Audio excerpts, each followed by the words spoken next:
Hey, everybody. Welcome to the TEConnect Podcast. I'm John Martin. And I'm Dean Reverman. Dean, another year down. Yes, sir. We're 2 years into this whole podcasting shtick now, aren't we? Yes. Is it 2 years now? Has it been that long? I guess it has. I mean, yeah, because we started early 2020. Yeah. And our first episodes didn't come out until mid-year, but we were working on it pretty early on. So we've been at this a while. Yeah. Congratulations. Congratulations, my friend. Absolutely. Who knew? Yeah. So it's the end of our podcast year. Yes. You're listening to this. If you're listening to this when it comes out, it's the week of Christmas here in the U.S. It's the time to reflect, and everybody does this time of year. Absolutely. Reflect on the year past. Yeah, you're one of these people that do the things at the end of the resolutions, right? No, not really. We talked about that last year. Like neither one of us really kind of do it. I'll say some stuff sometimes I'd like to do, but I don't hold myself accountable at all. So I don't like that kind of pressure. We like that. Yeah, I don't like to be that person who's like, I'm going to lose 10 pounds. Like, no, I'm not going to do that to myself. I'd like to, sure, but I'm not going to make myself do that. No. I'm not going to disappoint myself that way. Yeah. To be fair, actually, we're recording this November 30th. That's true. So there's still another whole month to go. Things could still happen. Who knows what could happen over the next month? There's this Omicron variant we've started talking about recently. There's bills in Congress that need to be passed. Yeah, who knows where the next month is going to take us. Yeah. But for now, we thought, hey, there's enough that we can look back on the year that's passed, talk about some of the predictions we made, what we expected out of this year, what did and didn't go right, some of the challenges, some of the stuff that surprised us. Yes. We'll reflect a little bit on the channel, reflect a little bit on the podcast, and maybe make some predictions again for next year, even though we're not really good at that. No. But just a nice way for us to just wrap up the year before we sign off for maybe about a month or so and come back with some new episodes. But still some good stuff here. We got to reflect a little bit. Yeah, a little bit of reflection. Never hurts. If you don't learn from history, you're doomed to repeat it, as they say. There you go. Yep, absolutely. All that plus our usual value to the VAR and what's tech connecting with us. It is time to plug in and get connected. Welcome to the TEConnect Podcast. It's time to get connected.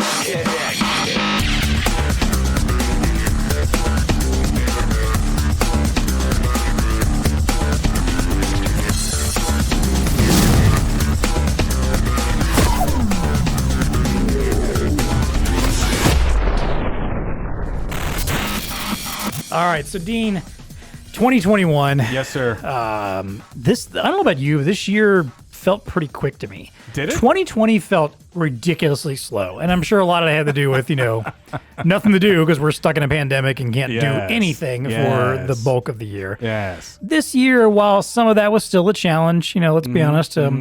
I think we were pretty upfront last year about look, there's no expectation this whole pandemic thing is going to just go away miraculously anytime soon. I think we'd resolved ourselves at that point that we were, in it for the long haul. The tunnel was still ahead of us. There was a little pinpoint of light down there, but we still knew we had a long way to go. Absolutely. And so here we are then at 21, and I do feel like this year, felt a little bit more normal than last for sure. Yes.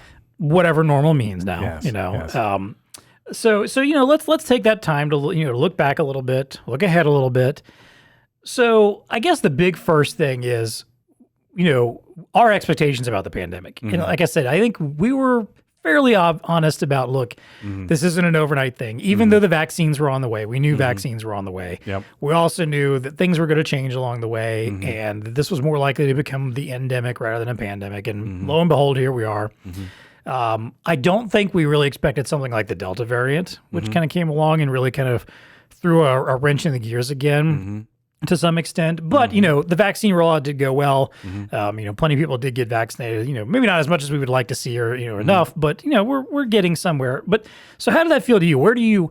How do you feel about the pandemic now compared to last year? Well, I mean, there's the phrase pandemic fatigue. And I think that there's a lot of that going on. That, it's just like this endless wave of feelings and emotions and up and down. And it's very, very taxing. Now, one of the stats, and I heard this somewhere, I couldn't bring it up on the computer here, but I believe that 70% of people feel like they're back to normal. I just heard that recently. And I don't know that I even need to use air quotes there, normal. What is normal? Right. Their version of normal. But when I reflect back, this time last year was different. The vaccines were still rolling out. It was still, I think there was fatigue setting in for sure.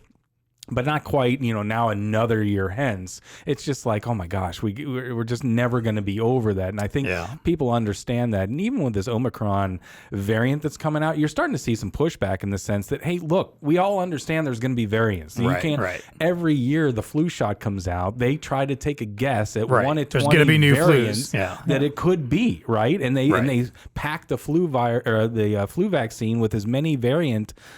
So it's just a way of life. I think a lot of people are starting to come to that realization that, and even those parts of the sector of our country and in the world that are blessed to have the vaccines are understanding that, it's just going to be a way of life. Those who want it have gotten it. Those who don't want it aren't going to get it. That's the reality. We all move forward, and for those that do get it and protect themselves against the variants, whatever, that's going to work. So, it's been interesting to see that. But at the end of the road, I'm glad there's some normality in life because, quite honestly, I think ever since whenever I got my vaccine back in March or whatnot, I feel like there's been some normal. I've gone to football games. I've gone shopping.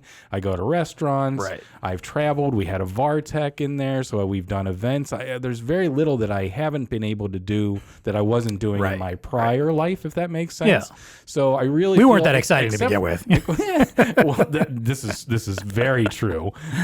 Come on, my house is a pretty boring place, but except for the work from home thing. I mean, that's still the biggest, and we'll get into that here. But other aspects of my life, we had family over for Thanksgiving. Nobody was sick. Nobody got sick. So that was a lot better than last year. Holidays feel a little more normal. Oh my gosh, yeah. So I'm grateful for that. So kind of reflecting back, I think we're in a better place. Yeah, I definitely agree with you. And I have a feeling, and again, I don't like to be in the prediction business, but if we're looking ahead, I think by this time next year, we'll even be more in the sense of like, okay, we're living with this thing. We're going to go get our shots each year and whatever.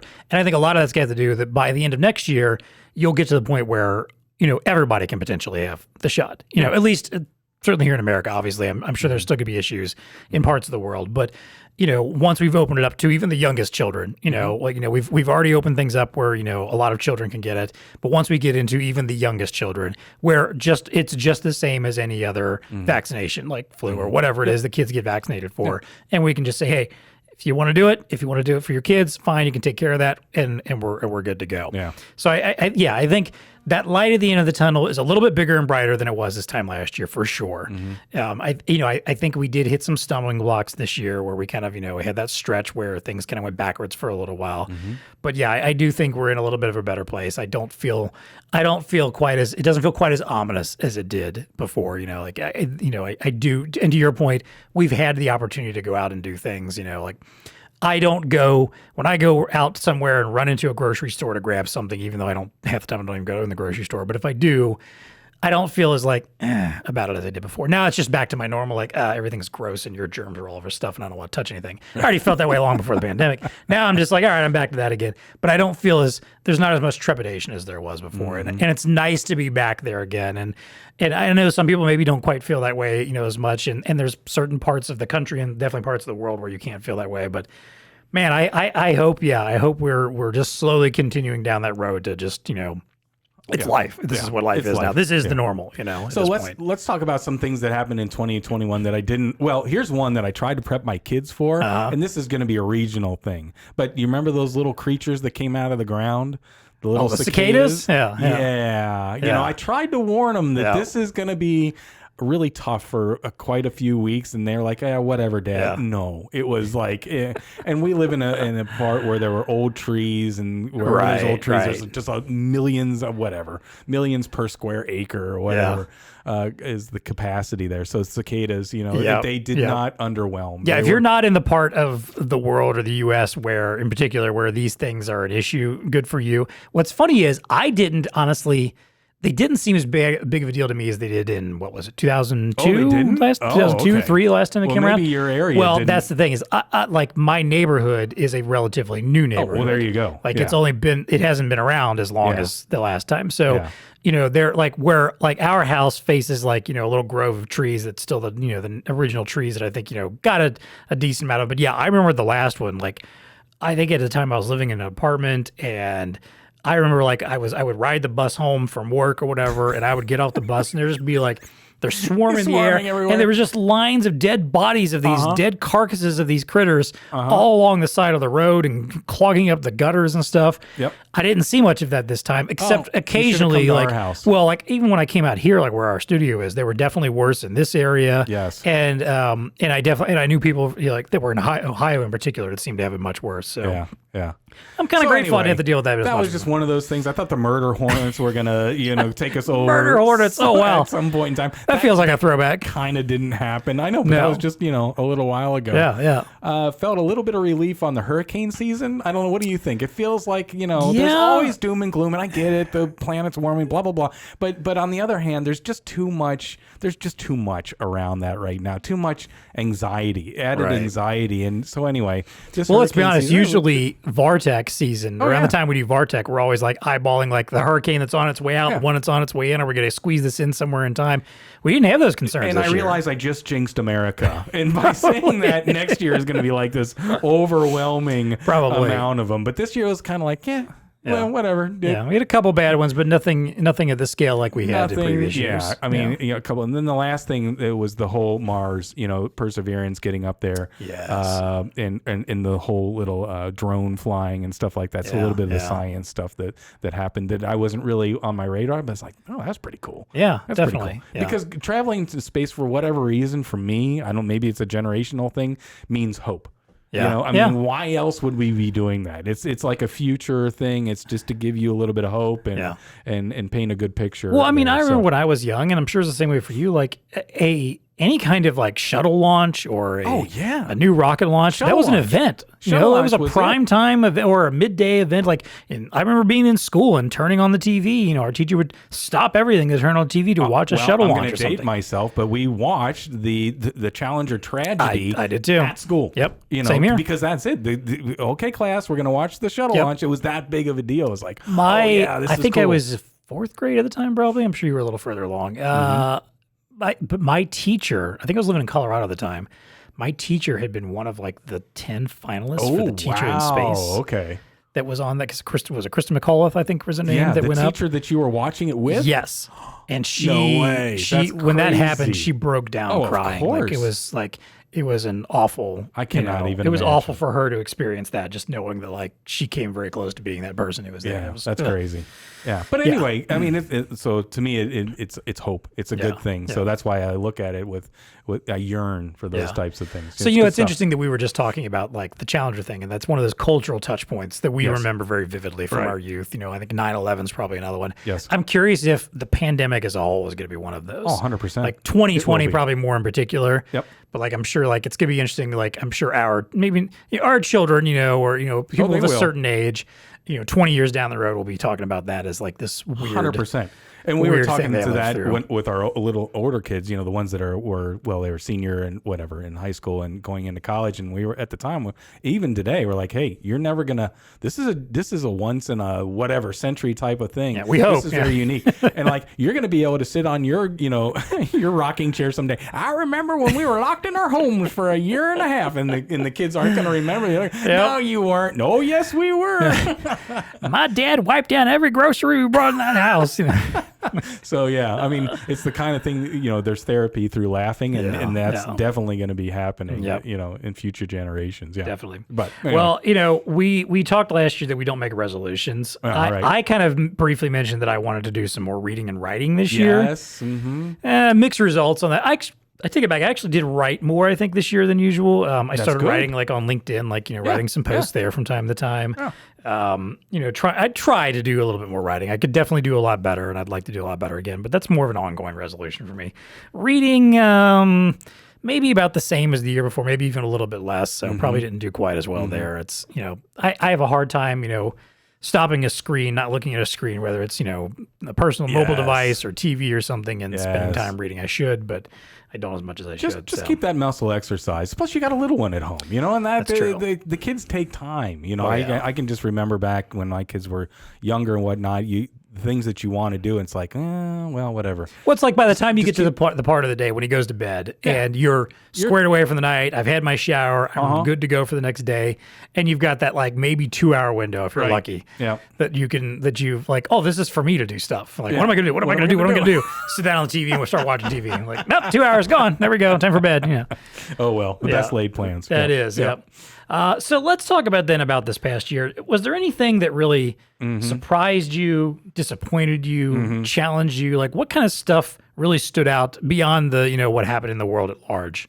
Oh, geez. Okay. So, well, travel, I guess, is one of those things that, I find fascinating that it seems to me that people are willing to travel for personal, but not necessarily for professional. And that I think that's a little interesting. Yeah. I mean, since we did the event and it was successful, we had as many people as we thought would be there, but there was a different mix of folks there. So travel is just one of those things that still during this, I hate to keep bringing it up, but during the pandemic, it is a little bit of a weird thing that I don't think is ironed itself out. I wonder if it's a matter of, personal assumed risk versus risk thrust upon you by your employer kind of thing. It's like, look, I'm willing for my beach vacation to take some risks.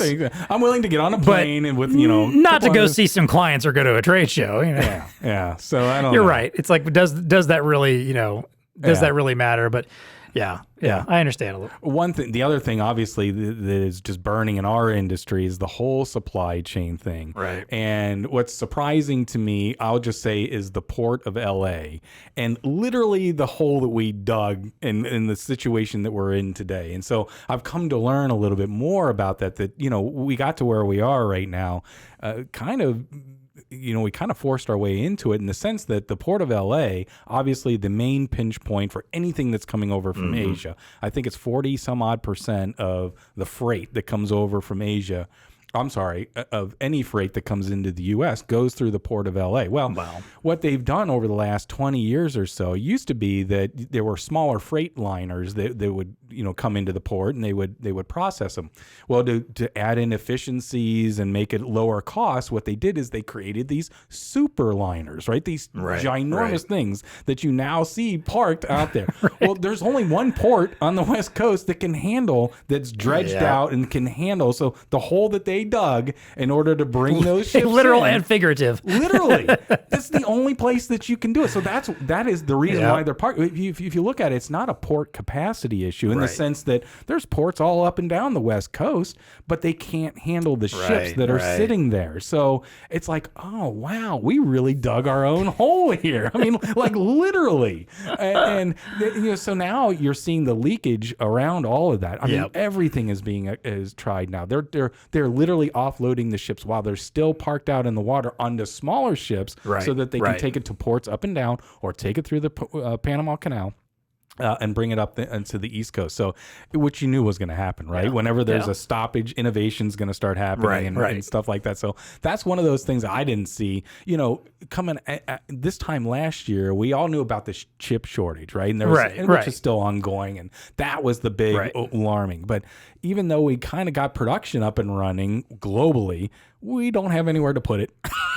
Yep. Because, it created this backwash, and then you had the surge in demand, and the port just can't handle it, and they can't get out of it. They were designed to do just in time and handle just the kind of delivery. So if you're trying to compound 6 months worth of stuff into it's not working. Yeah. So anyway, I think that's pretty fascinating. Yeah, it kind of is. And it's one of those things too where I look at it and go, I don't know how you get out of this. No. Or, I mean, I don't know how long it takes to, maybe you do, but how long does that take? It's not going to be cheap. And it's fascinating too, like seeing, I mean, it was fascinating last year at in 2020 at the height of the pandemic, seeing where we had weird shortages stuff. The toilet paper thing was odd. And, we joked about that, some of the random stuff. Yep. It's even weirder now to look at it too and see like, what's the random pinch points? What are the random things that suddenly are hard to get? Like meats, there's certain types of meats that are hard to get, which I find also weird in that most of that meat production is still happening here in the U.S. And yet we're still having issues with that as well. And I mean, I know part of that some is labor shortages, some related to that. Like, it's fascinating. It's fascinating and terrible all at the same time, I guess, to see because let's be honest, a lot of this still comes back to the pandemic as a whole. Yeah. And to see what this one event how much havoc it wreaked across so many different industries and so many different things that we took for granted. And you're right, this attitude of just in time and this attitude of, you know, we have just what we need in order to get what we need, where we need, when we need it. And now suddenly, you know, the pandemic's not a small wrench, but, you know, it's a wrench that was not something I think anyone expected to cause as much machinery to just blow up and implode and fall apart. Wasn't ready than for we that. expected. Yeah. So it's still feeling and we're that still pain. the reverberations of it. Yeah. 100%. Exactly. Yeah. So, you know, it get fixed, and now we'll have overcapacity, you know, as is the case. And we've been talking about that here at work too, where we just have orders stacked up, but there's only so much, you know, that demand's going to go away. Right. You might have the demand today, but people are going to find solutions and stuff like that. We can't have orders that are a year out. I mean, it's just not, you know. Hey, remember that whatever. It's like what is it? The furniture industry? That's the one that always cracks me up. They're like, you can have your couch in 6 months. You're like, but I need one now. No, 6 months. But I need it now. Okay, go to somewhere else. You go to the other place, like 7 months. Okay, never mind. So that and I would say the ongoing labor shortage, and I'll use air quotes there. I can't get that. I can't wrap my head around that because I really thought people would get back to work. Well, here's the thing. Degree, I think you're coming up on something where it's not about people not going back to work. It's that I think people have had, and I think we talked about this last year too, people have had the opportunity to reevaluate their lives and reevaluate what matters to them, reevaluate what kind of jobs they want to work and what they want to do.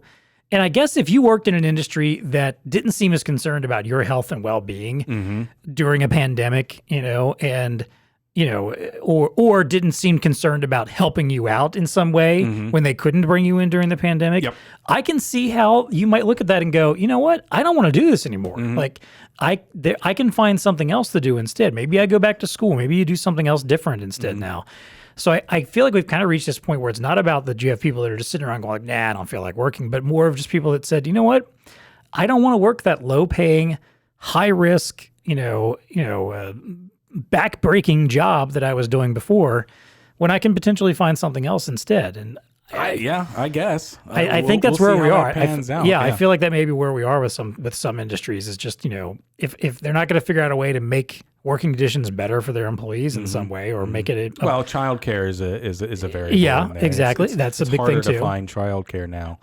So that's certainly contributing to it. And you look at the statistics that, you know, it's hit women harder than men. Right. And for that reason. So it's just interesting. I don't know what my expectations were that, you know, this would just go away and everybody goes back to where there was. That's clearly not happening, but it's just crazy that that's happening on that front. But my disposition's different, I guess. Yeah. Well, and obviously, it's different for us in a white collar type world, you know, where, you know, nothing changed for us other than we started working out of our houses instead. Right. Yeah. That was the big difference. So, you know, for us, it's like, okay, you know, we didn't have to go through what it was like to lose a job, or we didn't have to go through what it was like to work a job where every day you were concerned about getting sick, you know, because you were constantly in a place where you were exposed to it. So it's a whole different world, and it's not. I guess, you know, we don't quite get it because it's not something we've ever necessarily had to face. So, you know. True. So that brings me to our other point here is work from home. Like, did you expect to still be working from home by the end of this year? Yeah, to a certain degree, I guess. Did you? You know, I mean, I think there were the rumblings that things had changed at the end of next year. Well, I mean, we're still work from home, but I think, you know, the how hybrid is clearly going to be embraced, I think, by most. Right. And we'll see what that means coming out of it. But yeah, I mean, I was expecting some change. I don't know that we would be 100%, but I still think the issues of work from home haven't been worked out in the sense that, you know, now that we've done some events and we've had some on-site meetings, man, you can just get a lot more done a lot faster when people are in the room and you can hash things out. Or and we brought this up in our marketing meeting the other day.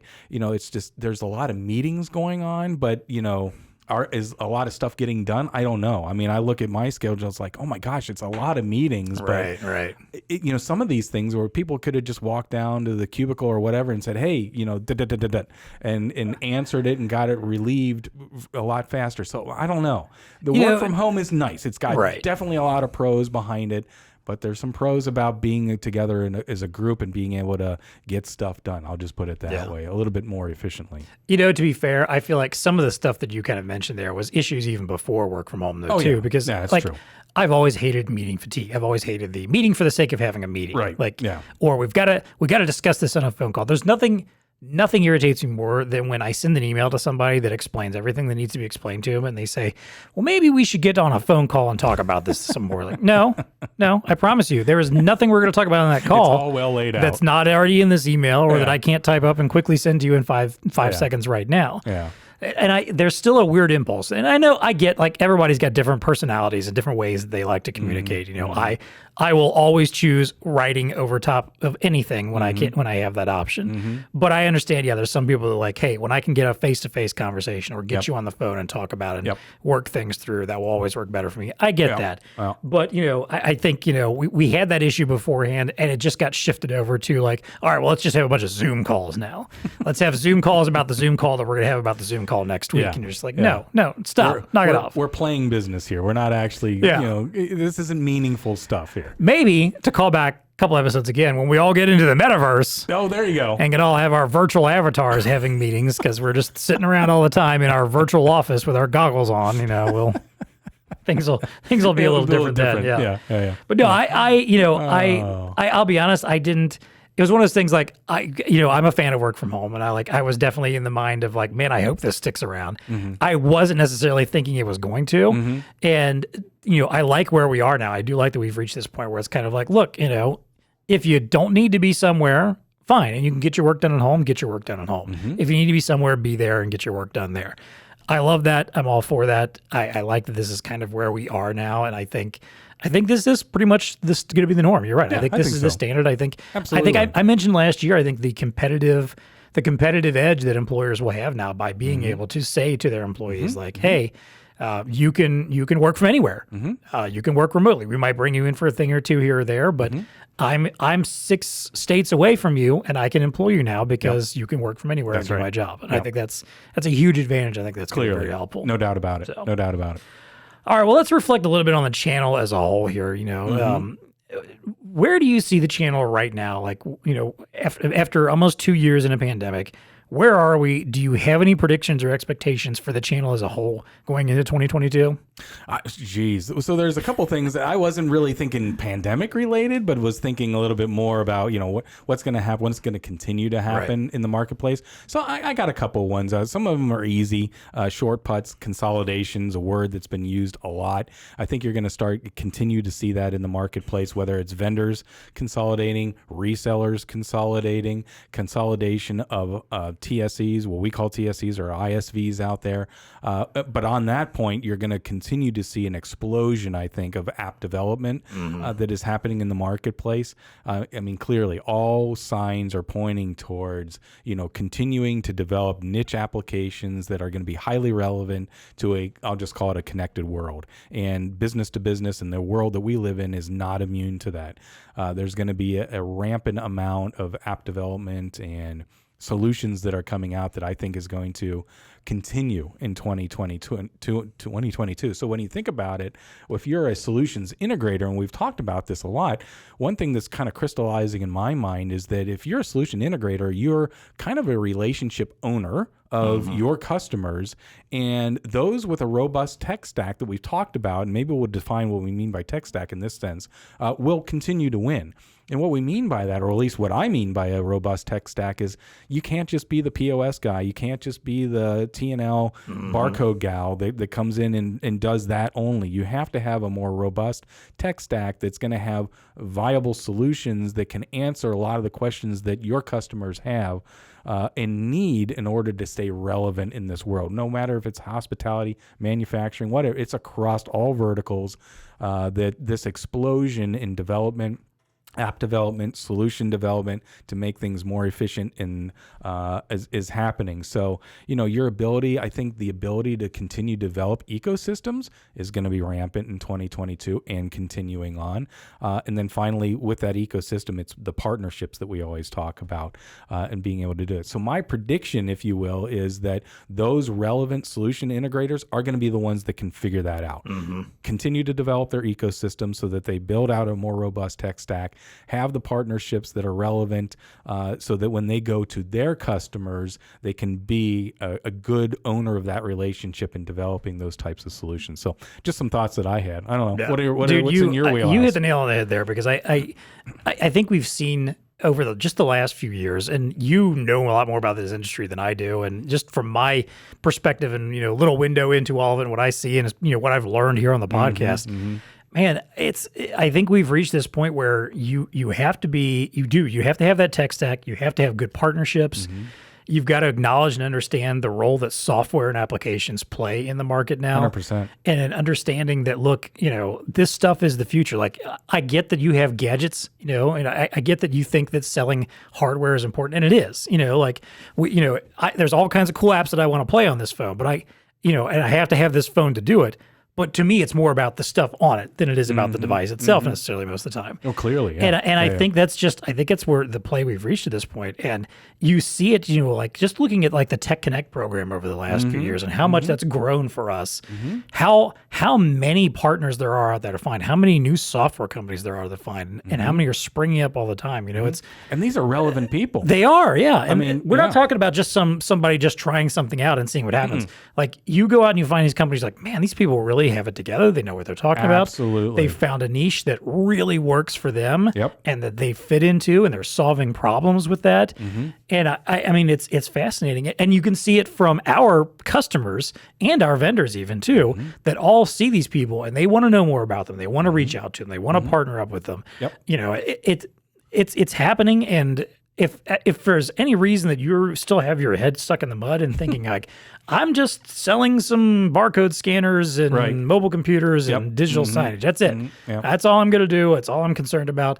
I promise you probably aren't going to be in business for too much longer if that's your main concern. Yeah. So. And as a good partner, you need to do your due diligence there to understand what your end user, what your customer needs, because they're out there, they're trying to survive as well, and they're going to survive through efficiencies that are going to be brought on through these types of solutions. Right. I mean, when you think about AI, and one of my favorite episodes we'll get into here was the one we did with Rob Risney from Intel. I mean, you think about AI and food quality control and things that are going to be evolving there. That's just one very small, glimpse into what's happening in our world, in our ecosystem. It's going to be rampant, I guess, is maybe not the right word, but it's going to be ubiquitous throughout all of our channels that we're in. Right. So it's fascinating, but that's my expectations. I don't like to predict anything, but I think that's gonna continue to go on. It's also, I think, going to be interesting to see where we are with events over the next year. Yeah, that's a good one. The events started coming back kind of midpoint of this year. What was the first one? Was it Retail Now? That was the first kind of big one, I think, in our channel that kind of, got out there and tried it out. And then obviously we did VARTech after that. And man, people were thirsty for it. Like, you could tell. It was funny. Sam was telling me, like, our social media, like when the first post that she put up about VARTech, literally before the show had even started, just when we were doing registration, people were just trickling in, and she put up a few photos and post about it, got the most engagement of any post that we had done on LinkedIn. I think, ever. Let alone this year. Ever. That's how excited people were for something like this and for something coming back. So I think it's going to be interesting to see moving forward, like, as people feel more comfortable with this, travel opens back up, and people are more interested in doing events again. But I also am going to be interested to see like where the virtual event still fits in too, because I think there's still a place for that. Oh, sure. I think there are events that don't make sense as in-person events anymore, or potentially you could, or events maybe that weren't typically doing that maybe you could do now in a virtual sense, and I can see some cool new virtual event kind of features popping up over the next few years. I would agree, but I don't know that my opinion of virtual events and what you can get out of them is going to change. And here's what I mean by that. In a virtual event, I think you can still get good education. Right. So if it's part limited, of the yes, event you're right. is to educate or train or do something like that, you're good there. Networking to me does not work in a virtual event. Still doesn't work. And then anything product related, if you really want to kick your tires and seeing a product and what's going on, you just can't do that in the virtual world. So the education piece I think works and I think could work, into the future. But those other two main elements, at least of events that we do, I don't know, man. You got to be in person. You got to be in person to network and type of a thing. So definitely. So we'll see what happens there. Yeah. All right. Well, hey, let's reflect on the podcast a little bit. Yes, sir. We've had a busy year. We have. Man, when you look back at the topics, we had a lot of good ones. Oh, I know. We had a lot. Now, I put on your top 5 episodes, and I think you kind of thought maybe I was saying, like, what are your top 5 episodes? Oh, okay. Which please share with me, because I was looking at it. I delineated my top 5 That's fine. episodes. But I also, my point too is like, I want you to take some guesses at what do you think our top 5 most downloaded / watched, listened to episodes were this year? I'm going to miss. I don't know. You have any guesses? Even a couple of them, maybe? Well, marketing usually does well. Okay. So any of the marketing ones, were they top rated? Yes. Okay. The creative marketing tactics with Jodie Costa, that was one of the live VarTech ones. All right. That was number 5 of our most viewed and downloaded this year. We did one on RFID. Did that get some run? No, that one didn't. If I'm going to stick with the marketing theme, number 4 was the Optimizing LinkedIn with James Cordy, also the live VarTech. All right. Number 3 was How Tech Shapes Society with Microtouch's Gene Halsey. Nice, really. Which was nice. It was because it was a nice one. kind of broad view of technology as a whole and the history it's played in our society. He brought a lot of history to it. How to make security part of your tech stack with Honeywell Stan Zwicky. Nice. Not one I would have expected to be up there. Not that it wasn't a good episode or anything, just like I wouldn't have topic that I guess people were more interested in than I expected. It makes sense. Security's pretty damn important. Mm-hmm. And our number 1 episode so far this year, barring what happens over the next month or so, helping warehouses integrate new technology with Staylink's Justin Griffith. There you go. Justin was a very compelling, speaker. He had a really good story. He had a really good insight into warehouse and technology. So those are 5 good ones. I think there's still a lot of interest around that. And so many people there's just a lot of optics on the warehouse, DCs, things like that, whether you're manufacturing or not. And so I can see why that that one makes a little bit of sense. Yeah. So tell me, what were some of your favorite episodes? Some of my favorite ones were the color labeling with Andy Schurz, I think it was from Schurz. That was the name. From Epson. I don't know, because I like bringing on folks that have good historical context. I think he's been in the industry since 18. No, I'm just kidding. Since like 25 years or something. Andy, I apologize like for listening. Yeah. Andy, we love you. We just lost Epson's sponsorship for next year. Thanks a lot, Dean. But that was a good. Again, I like people that bring that historical context into things like that. Always love talking sensors. So Kalen, when he was on sensor-driven analytics, I thought was a really good one. The episode that we did, RFID versus barcode, with the guys from CDO, Todd Merkerheit and Mark Wyatt. I thought that one was really good. Love that. And then finally, you already mentioned it, Jodie Costa. And I really enjoyed doing the podcast at VarTech. I think we'll do it again. Doing the live audience. I wish we could do that more. I don't know how we could do that more, but it was good. It was a good learning, and we'll do more and better next year. But I thought she hit it out of the park with a lot of good contextual stuff there. I very much agree. Jodie was a lot of fun. She was a great guest. She was very game for everything we do. And had that element of nerdiness that we can appreciate on the show, right. Yes. But also had some just brilliant insight. Like, I honestly, we will probably have her on again. I don't see any reason why we wouldn't. I'd love to dig deeper into some of her corners of marketing. And she's someone that I have found myself paying a lot of attention to, like when she posts on LinkedIn and just what she's doing out there and the little videos and stuff that she'll post. And, she gets it. She's she's very much grounded does. in our world. So I'm with you, man. I like some of those too. Man, I'm same with you. I'm looking over this list of stuff stuff we've done this year, and going back to what was our first, outside of our season preview, our first regular episode, deep selling and account penetration with Elo's Luke Wilwarding. Yeah, Luke. Yeah. I mean, it I feels like forever Luke the ago. Other week, and it was a great episode. I thought that one was highly rated as well, but anyway. It was, yeah. Our hospitality and dining with Shannon Moyes from Volante. Oh, Shannon rocks. That was another awesome. fun one. She really brought her A game for that. Yeah. Where are we with Android with Elo's Niraj Pense? Like, you want to talk about a topic that I thought, look, we do all these hoping that they're going to be engaging and interesting, but sometimes we do and we're like, man, this might be a dry episode. We're not sure. Thankfully, our guests are always super pumped about what they talk about. And he was somebody who was smiling and joking the whole time. Had lots of fun stuff to say. I definitely appreciated that. I've enjoyed all the Tech Bite stuff. Those have been a lot of fun to be able to just sit here with you and riff on topics in the news. And I feel like we get some fun deep dives into some stuff there. Man, we did some good stuff this year. But yeah, I definitely loved filming live at Vartech. It was one of those things, I was worried. I'm like, man, I think we're going to be nervous about this. Are we not going to get the reaction we want out of this? And I honestly, I loved it. I loved every second of it. I thought it was fun. It was easy to just do what we normally do, but just happen to have an audience there with us. 100%. So. Yeah. So we'll get more audience engagement, I think, next time. Yeah, definitely. So that was and I also want to point out, it's actually kind of been hinted at and mentioned a few times on the podcast, but we've never really come out and mentioned it on the show. But we did actually win an award this year. Oh, that's true. So at Vartech, AIM Global honored us with the Burt Moore Excellence in Journalism Award. Congrats. Yes. Now, I should tell a funny backstory of this too, because Mark Fraker approached me at Vartech first day and said, "Hey, Dean has won this award for AIM," which I believe you and I nominated each other for it.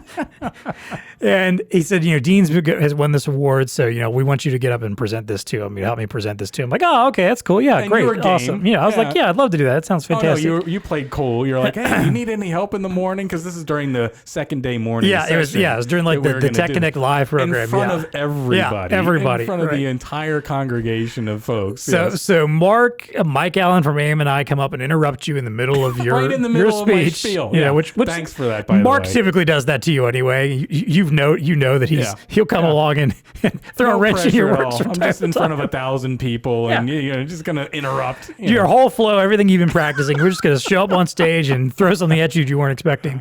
So we get up there, and then Mark reveals that it's being given to both of us, actually. Yes. So I got hoodwinked into that too. Yes.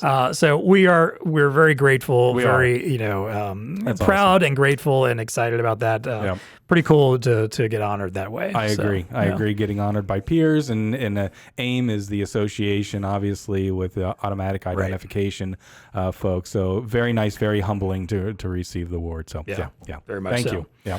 We love that. That's awesome. Let's see. Anything else podcast related we need to talk about? I think on to we've covered most of it. 2022. We got a lot of good stuff, I think, coming up. We do. Things that we have to unpack, things that we didn't get to this year. Exactly. There's a little bit more on the government side, Yes. Yep. And bringing some of that in. Yeah, I will. As a little sneak peek, I do have some stuff planned for next year. I don't have concrete, episodes and dates. One, we're going to finish up the marketing series, the demand marketing series with Cordy. We're going to finish that up. That's coming. Yes, more government stuff. I've been talking to Jeff Smith, who has done a couple of government episodes for us already. He's game to come back and help us dig more into that. Again, I think we'll probably get Jody back on at some point. There's always more marketing stuff that we can talk about. So we got some stuff in the works. But, well, first of all, as always, and a huge thank you. This 2021 TEConnect podcast season would not have happened without our sponsors. Absolutely. So thank you, as always, to Elo, Epson, Honeywell, and Zebra for sponsoring the show all year long. Thank you to all the various vendors and software partners that have sponsored, contributed guests. Yes. Subject matter experts. Purchased some ads. Yes. Just if anything you have done with this podcast, we appreciate it. I would list you off. There'd be too many of you to name, and I'd forget somebody and feel ashamed of that. So seriously, thank you for your support. Thank you, the listener/watcher, for your support. But I do have a request of you. We've been bringing you all this fun content all year long. Yep. And I see the numbers. I run the numbers every week of who's downloading, who's watching, who's subscribing. I know you're out there. You obviously like the show. You keep following along with it, but we need your help. Yeah. Again, we've got some ideas already for next year, and we can dig out stuff. Dean and I can sit around and talk Tech Bites all the time. We can talk Star Wars. Absolutely. Plenty of things we can ramble about. But if you have things you want to hear about, you have to let us know. If you're looking for certain topics, if there are certain industries you want more information on, like government, if there's certain types of technology you want us to dig further into than we have before. Right. If some of our vendor partners that we haven't heard from yet, let us know. We'd be happy to go ping them and say, hey, they want you on the podcast. Absolutely. Can you help us out here? If there's certain, if there's certain people in the industry that you just love to hear from, and if we can wrangle them and get them on the show, we'll be happy to do that. We need your help though, and we're going to incentivize you. Like, we're not just asking for help; we're going to incentivize you to do it. You have a chance to win $100. There you go. So send in your ideas to us. If we like one and we pick it, we decide to run with it for the show. We will give you $100. We'll probably even credit you on the show too. And, hey, this was sent in by listener XYZ. XYZ. Now, for even just sending in an idea at all, whether we pick it or not, we will give you a TEConnect Podcast T-shirt. How can you not like that? You can wear a shirt around, show it off to all your friends. They'll all say, what in the world is a TEConnect podcast? And you can, bore them by talking about your industry for half an hour. No, enlighten them that they should be as enlightened as you are by listening to the show. But let's be honest, if you're outside of this industry, you're probably like, okay, that's great. Yeah. Hey, if nothing else, you tell them, like, look, even if you're not interested in the other stuff, listen to the end where they do the tech connecting segment. That part's always fun. You don't have to even know anything about the industry. Or the Star Wars episode. Or the Star Wars episode, yeah. Or Tech Bites. Tech Bites is pretty agnostic. It's not about our industry. So lots of fun stuff that you can have on the show. Lots of incentive. Again, $100 and or a T-shirt just for giving us your ideas. So send those in to us. You can find us on Twitter. Tweet to us at TechConnectPod. You can also email us, techconnect@bluestarinc.com. All right, so normally we wrap up with VAR value and what's tech connecting with us. VAR value, this obviously hasn't been the conversation where there's a lot of takeaway stuff, other than just like, hey, this is the time of year to start thinking about the new year. Reflect. Reflect. Plan for the next year. That's what we do. Yeah. What went right for you? I'm sure you've already been thinking about this, by the time this episode comes out. But what went right? What went wrong? What can you be doing next year? Hopefully, you've got plans in place for the following year. And if you need help with any of those plans, we're here for you. That's what BlueStar is here for. Reach out to us. Tell us what you want to accomplish next year. Tell us what kind of, market or customers you're trying to go after, what you need to make that happen, and we'll find the right people to help do that for you. That's what we're here for. That's our job. That's right. That's exactly right. Yeah.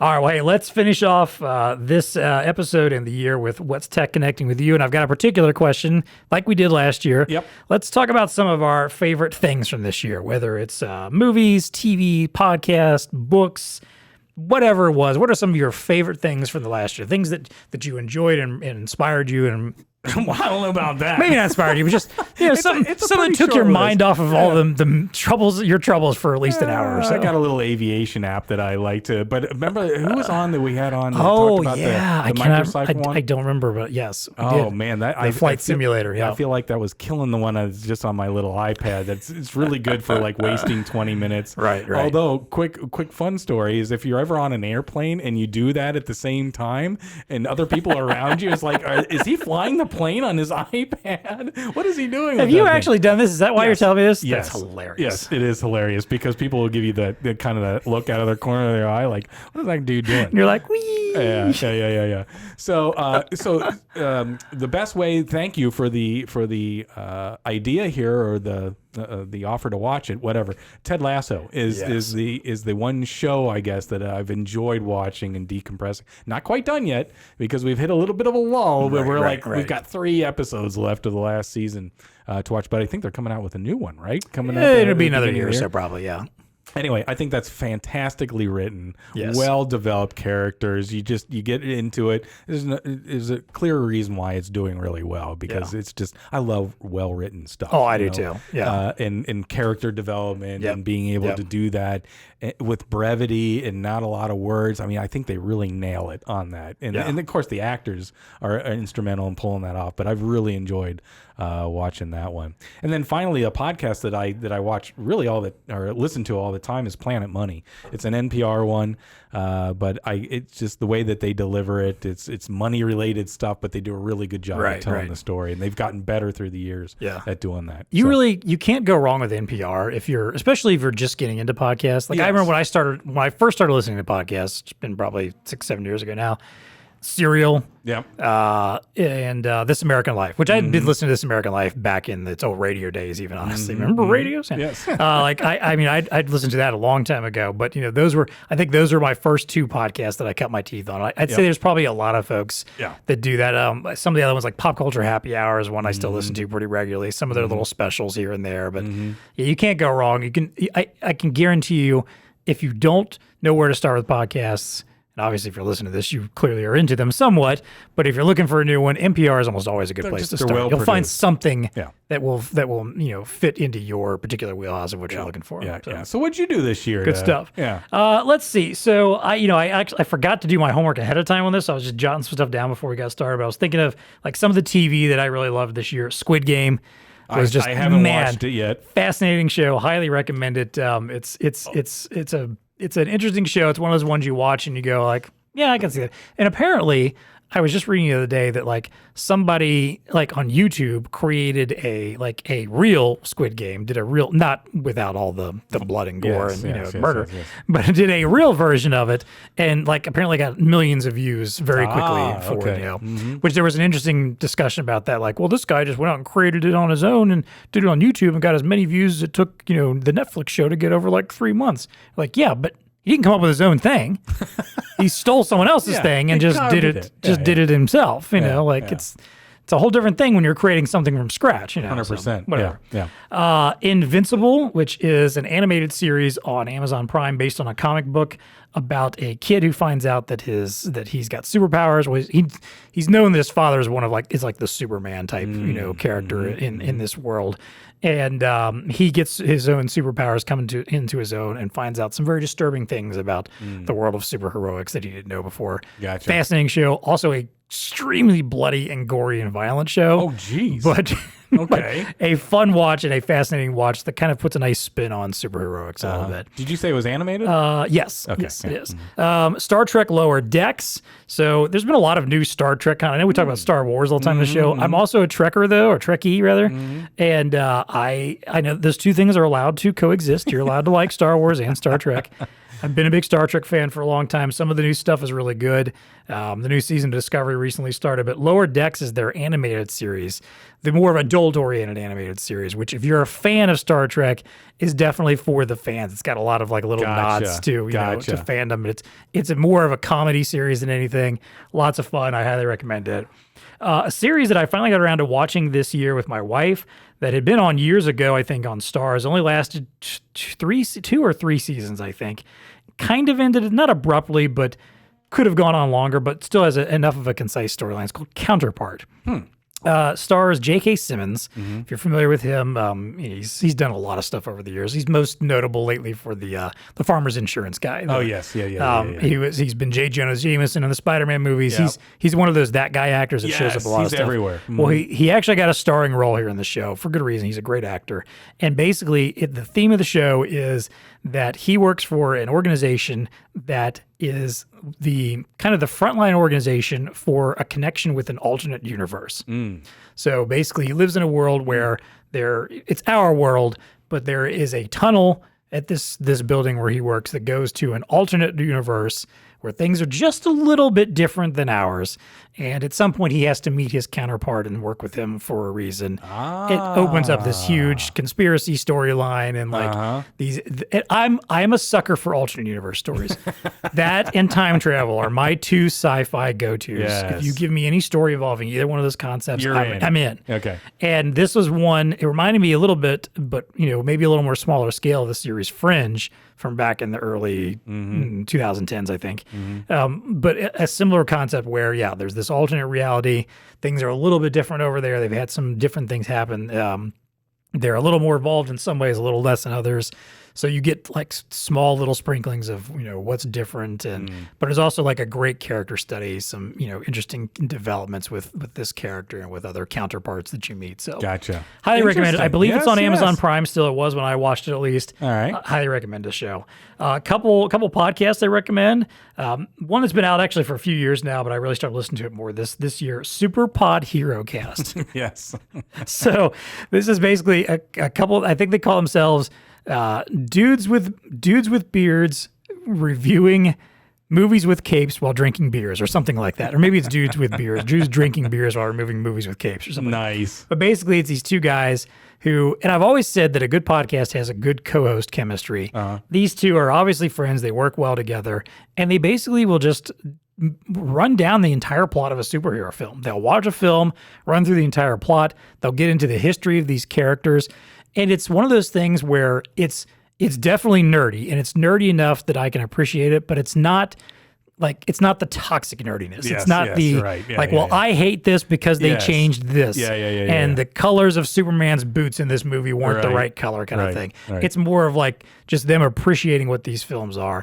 They're long episodes. They literally run like almost the length of like the movie. Like they'll be 2 to 2.5 hours long sometimes. So you got to put in the time when Mystery you listen to Science Theater 3. Yeah, exactly. And I don't think they're watching it while they're podcasting about it. They just have very detailed notes and like really run through the plot and explain things and give their discussion on it. And the whole time they're always drinking some kind of craft beer that's somewhat tied to the movie that they're watching. So fun podcast, definitely recommend it. It doesn't have I don't think a big viewership yet, but clearly they're having fun with it.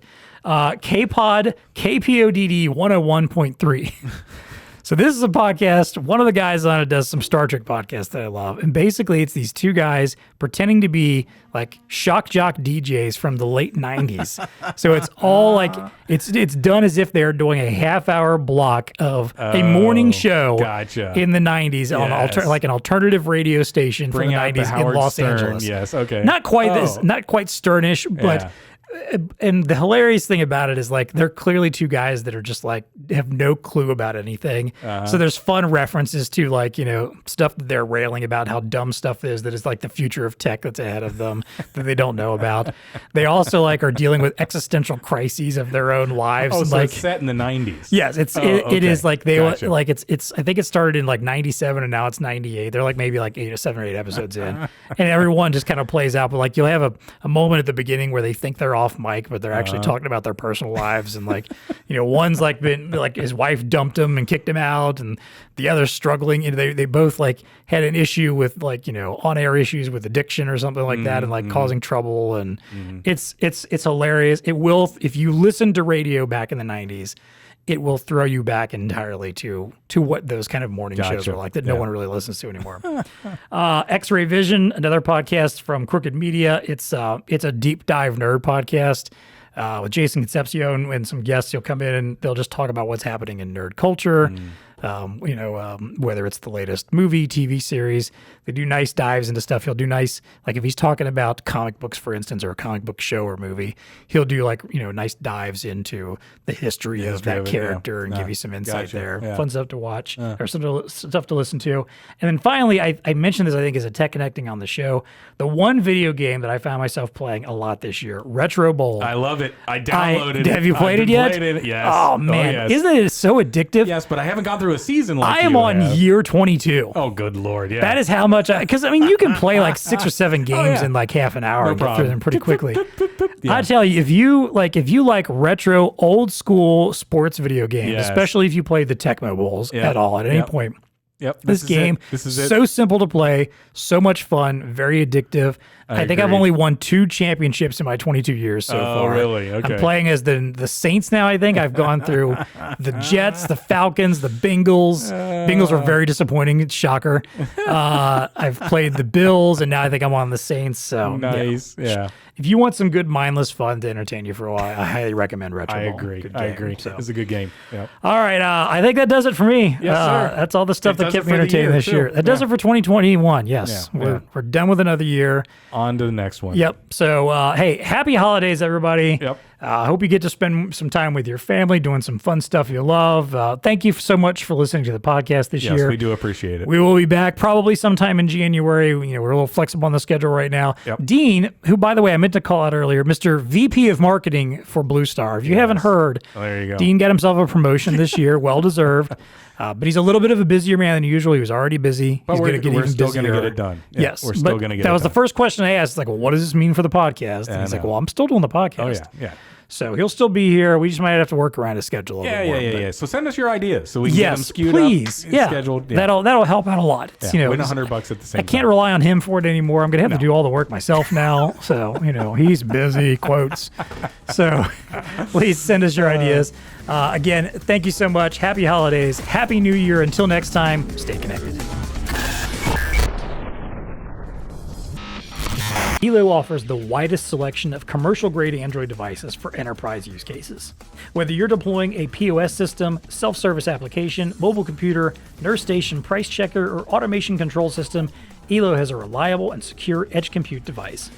With Elo Essential Edge for Android, developers, IT managers, and business leaders can leverage a uniform and constantly growing set of tools over a broad set of applications.